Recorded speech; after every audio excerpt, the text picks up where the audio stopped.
Hello, and welcome to another episode of Short Stories with Stefan, a reading rainbow runway roller coaster dedicated to bringing you fictional fun in the fantastic form of free internet content. Let's get to it.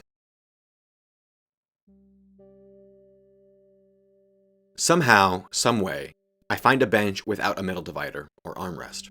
Even better, it's not a bus stop, it's a park bench.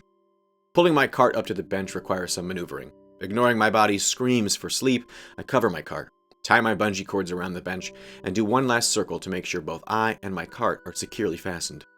Satisfied, I sit down and feel my body begin to groan out for a horizontal position. My makeshift pillow is placed.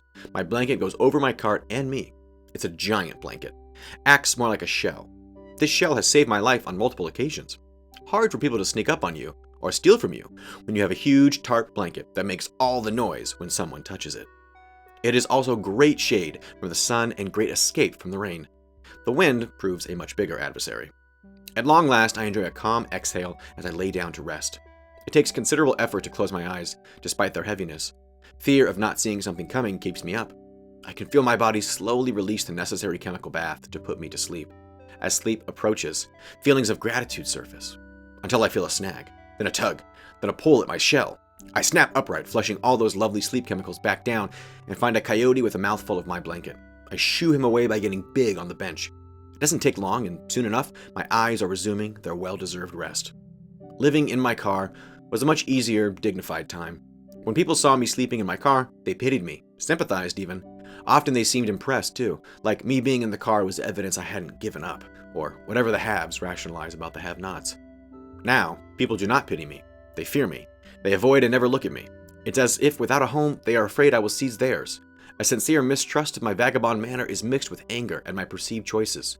I've had people say nasty things to me. They all sound fearful of me rising past my current station and regaining some social footing. Their fear is a projection, a reflection of their innermost anxieties placed upon the face of a homeless beggar. I think back to before it all went to crap.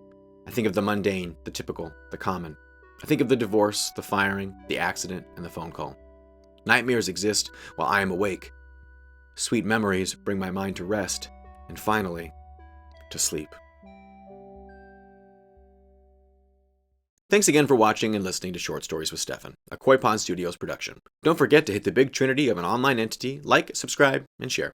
If you want to hear my thoughts about each story, check out the podcast too, anywhere you listen, for added commentary on these stories and more. And I'll see you next week for another original short story. Bye-bye.